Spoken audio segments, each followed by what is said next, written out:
Hello, everybody, and welcome to another episode of the Champions of Self podcast. Thanks again for joining today. My name is Ben Eden, your host, and today I'm excited to welcome our guest. She is a dog trainer from California. Now, if you're asking, what in the world does a dog trainer know about emotions? I'm glad you asked. That means I've piqued your interest. but today I'm happy to welcome Grace Henke from California. Grace, how are you? Pretty good. I'm glad to be here. Good. Glad to have you. Grace, tell us a bit more about who you are and what you do. Well, so I was born and raised in Beijing, China, and I came to the States to pursue a master's degree in statistics. That's almost like a little over a decade ago. And now I run a dog training business specializing in shy, fearful, and reactive dogs. And specializing in what dogs?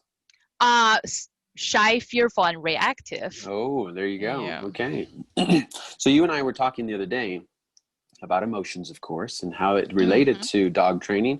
So for the benefit of the listeners, why don't you tell us what do you learn about emotions when you're helping the dogs and their trainers?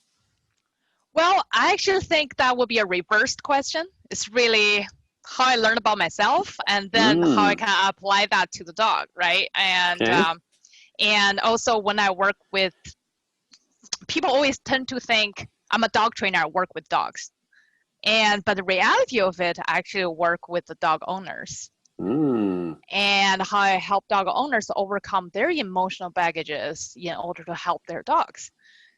So, yeah. And so myself, well, I've always battled self-confidence since I grew up. I definitely blame, I don't know if this is video, but, quote, blame how I grew up, right? How I grew up in this culture that humble is what you're supposed to do. Being, you can't brag about your accomplishments.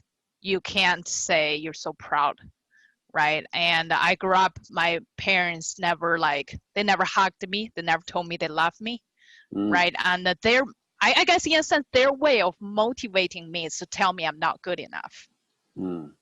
I don't think they did that on purpose, or probably that's how they grew up, right? It's not a thing to say, we're so proud of you, or you should be proud of yourself. They've always you see neighbor's kid can do this and you couldn't.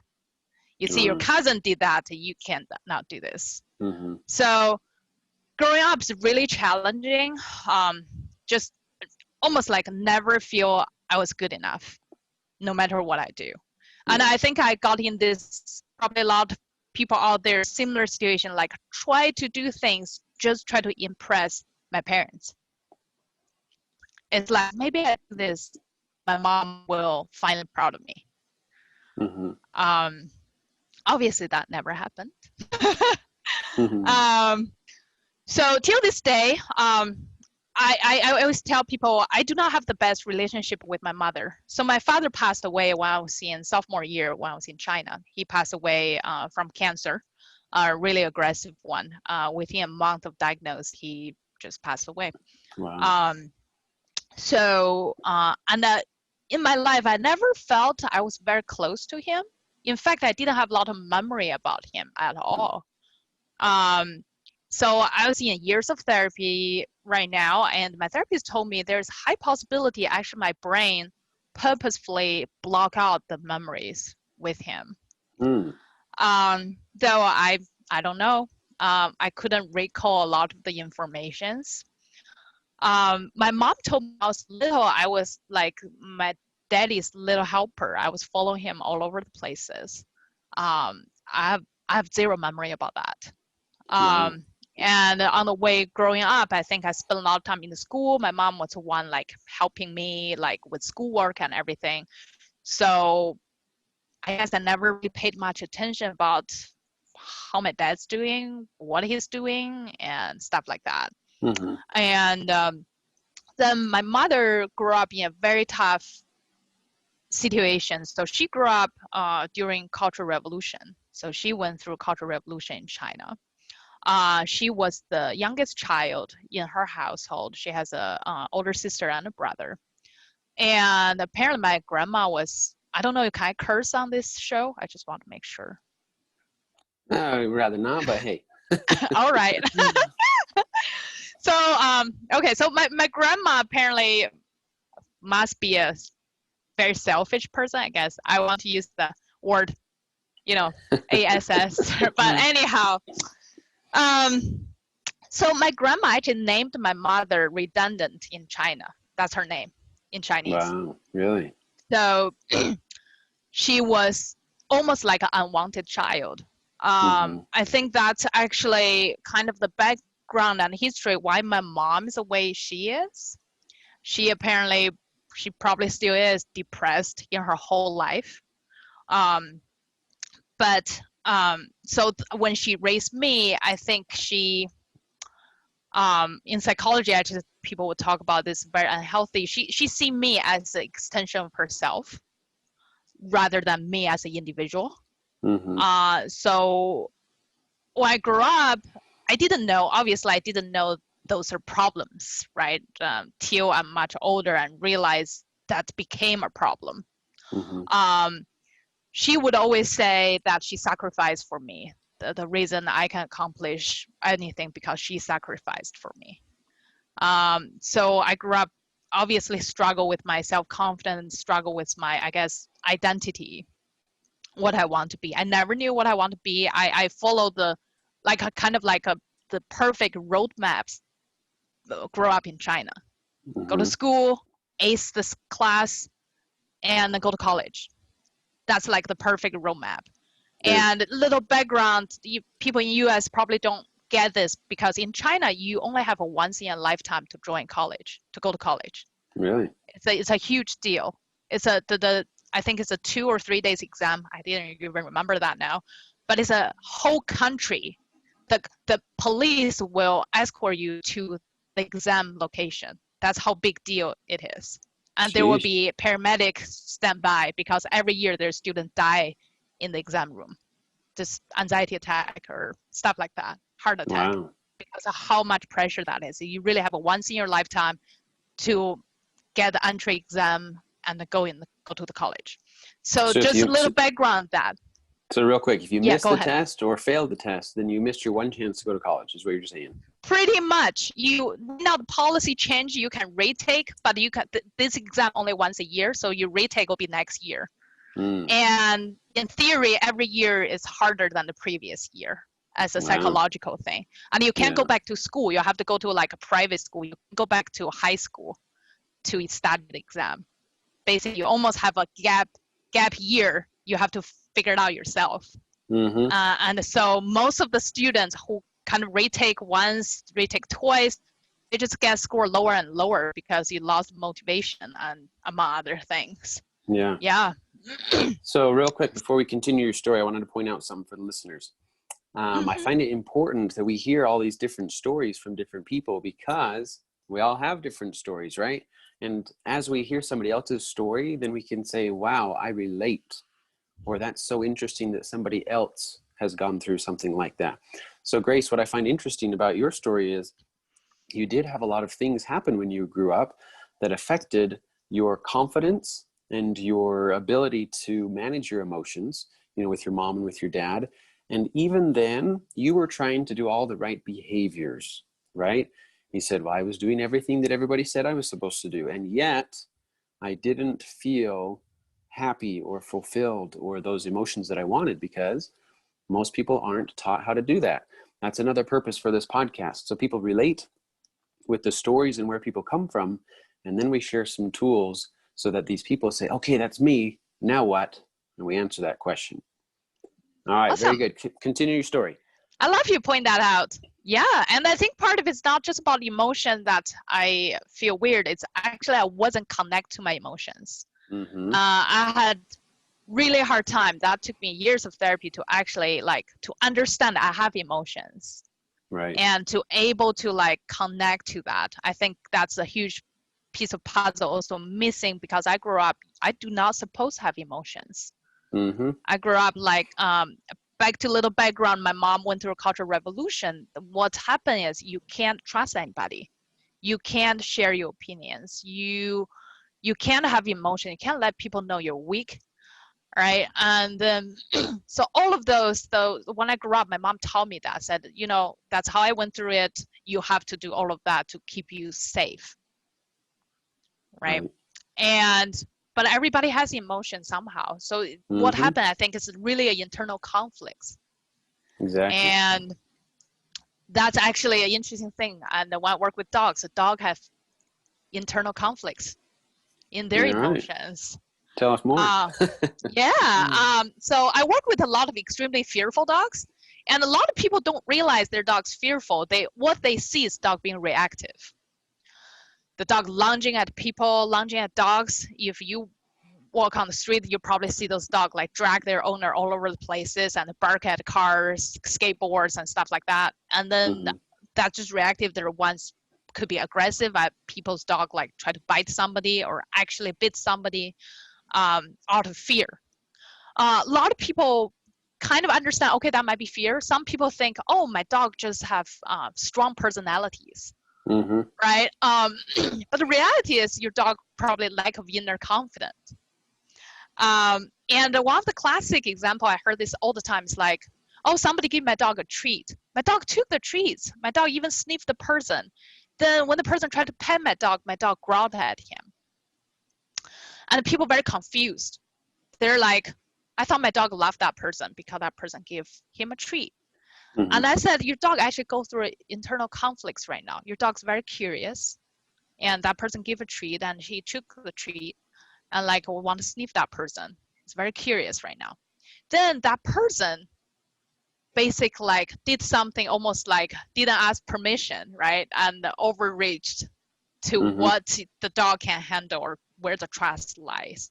And what happened then, your dog like retrieved, like, oh my gosh, it's actually a dangerous situation. I should have not been curious at the first place. Now I need to get back and protect myself. So I said, your dog goes through internal conflicts. I said it's really important for dog owners to understand how we can curate that curious to confident. How we can teach your dog, you can be curious and it's a safe environment. And so one thing we tell people, stop reaching out to the dog to pet the dog because you're breaking that trust there. Your dog just at the borderline of like, I'm interested in this. Then you kind of break that trust. And I don't know if that makes sense to you in terms of like conflicts. Sure, yeah. It reminds me of a book I read about how to raise an emotionally intelligent child, where sometimes these children are going through an emotional struggle or an emotional conflict, so they have these certain behaviors. They can't pay attention, or they react, or they're always angry, or they whatever. And too often people put a label to that. Okay, they have ADHD. Okay, they have this, that, and the other. When, just like you're saying, if we took the time to say, what emotions are they struggling to deal with? Then we say, okay, maybe it's a confidence thing. Maybe it's a fear thing. Maybe it's something else. Then they can learn to have power over their own lives and go forward instead of living the rest of their life according to what a label means. I really love that because people label dogs too. Yeah. I have dog little anxious. My dog have separation anxiety. I said, let's not jump in conclusion for your dog have separation anxiety. And then there's people, you work with a lot of people have emotional trauma. People put dogs on drugs now, antidepressant drugs. Oh boy. Yeah, because they're like, oh, your dog depressed. Your dog anxious. Let's give your dog some, what's a classic one? I forgot the name. Sleep my tongue right now. But yeah, there's multiple like human antidepressant drugs, like give to the dog. Really? And I just got somebody reach out to me and said, Grace, my doctor said I should put my dogs on Prozac, right? That's one of the classic ones, on Prozac. And because my dog can't stop barking. I'm like, then we need to fix the barking, not put your dog on drugs. Right. And I said, I don't work with dogs on drugs because I work with the dog's emotions. Now I can't work with a dog that's emotionally not available. When they're on drugs, I actually have seen dogs on drugs. They're either like kind of sedated half the day, or they go through even harder emotional conflicts that they can't process what's going on. because in a sense that those drugs are kind of adjust your brain chemicals, right? Right. Now, and I have to say, no one knows how that adjusts dogs' brain chemicals, right? They just, I don't know, they prescribe that. I mean, it's for people, some people, one thing I discovered is that the biggest difference between you give drugs to human and versus give drugs to dogs is at least we can talk about it. Yeah. We can say, okay, this drug make me not comfortable, or what could have happened. But when you put dog on drugs, your dog can't really tell you. Your dog give you the behavior that you may mistaken as your dog's improving. And so far, all the cases I've encountered, none of them actually help the dog if it's not making it worse. And then the biggest challenge people start facing is once your dog's on drugs, you almost never able to get it off drugs. Exactly. Yep. And that's a really heartbroken thing to see. People always like talk about, oh, if you creating boundaries with your dog to teach your dog to be confident, that could be like break the dog's spirit. There are people who use phrase break dog spirit. I think if anything, put your dog on drug, that's really break your dog's spirits. Right. So, I can talk about this whole day. No, that's interesting. So the principle that I want to pull out of this is, and of course there are places for this, so I'm not saying it'll never be okay, but with labels and with medicine, sometimes we use those as crutches. And when we do, we don't give our body the chance to learn how to heal itself, because we say, now I'm reliant upon that crutch and I can't do anything without that crutch. I can't do anything without that medicine because that's the only thing that makes me feel better. But we learn it's a logical process in the brain. If the brain has pain, it says, what am I going to do to solve that pain? If it learns that medicine is going to do that, the brain is always going to say, if I have pain, what am I going to do? I'm going to go to medicine. But what we do in this podcast and other conversations, we realize is, hold on, maybe we don't need the medicine. Maybe let's learn about what's deeper and the emotions or the blocked energy or something. And if we can learn to heal that and resolve that, which is very much in our power, as long as we take the time to do so and talk to the right people, then we don't have to rely on those crutches. And this is why I like to bring you on today, because you're talking about it specifically to dogs, but by doing so, we're able to understand it better instead of always talking about some emotions that are sometimes harder to understand. What else can you tell us? Oh my gosh, you brought up one of my memory. I was in a business conference once, and then this the presenter shared this story. He know nothing about dog training probably. He just shared this one story. Said in the wildlife, a wounded deer would actually go to a dark cave or something and hide for several days. And then in that moment, it's beyond physical recovering, but really it's emotional recovering. And then several days later, they will come out of the cave like nothing bad ever happened. They will live their life like before. And he said, but domesticated dogs have lost that skill. They can't recover from emotional trauma anymore. I heard that. I was like, oh my God, that's why I'm helping these dogs, because our human actually prevent the dogs to recover from their own emotional trauma. And in a sense, if talk to human psychology, I'd probably say because we don't allow ourselves to recover from our own emotional trauma either. Right. Because it's too painful to think about it. So we don't go there. I remember one thing talk about how to deal your own emotional. It's actually to feel it, right? Like how you feel right now, which part of your body you're feeling right now, and really facing it. But, including dogs and humans, what do? We distract ourselves. Let's go for a run, right? And same with dogs. Dogs have separation anxiety. Oh, let me ride bicycle and let you run for 5 miles. Then you're physically tired, literally.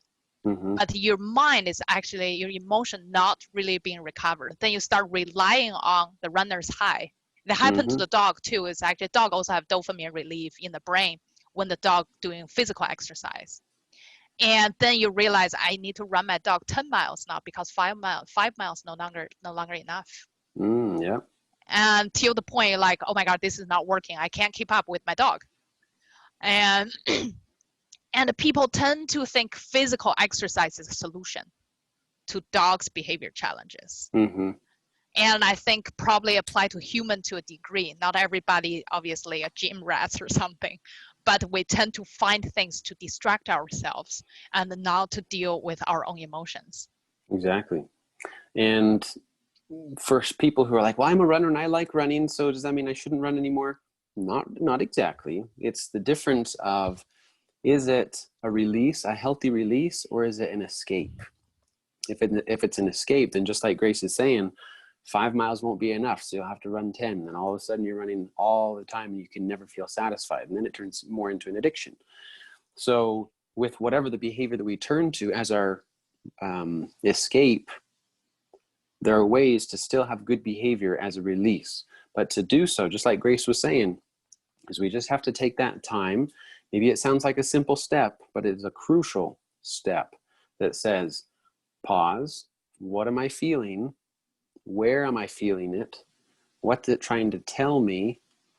Okay, now that I've listened, I can feel it and let it go. I can release it. Then I feel ready to go on a run. Isn't that great? You know? Awesome. That's what, it's kind of funny. I teach that to the dog too. I tell dog owner to relax their dogs first before they go on a run or walk. Actually, yeah, to calm the mind first instead of just go out the door all crazy. Mm-hmm. So, and again, I just like connecting these analogies. If we think of physical, even if we're going on a run, what should we do to take care of our body? Most people skip this step. We should stretch and warm up, right? But too often people are like, well, I just need to do a 5-mile run, so I'm going to go do a 5-mile run. And then they wonder why their body doesn't feel very good afterwards. Same thing with the mind. If we just say, no, I'm going to go to work and we're going to deal with my emotions, I'm just going to be busy, I'm just going to ignore it, then we wonder why we don't feel so good afterwards.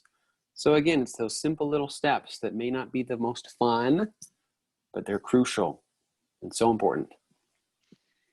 Yeah, in dog training, we actually, I share with my clients, boring means success.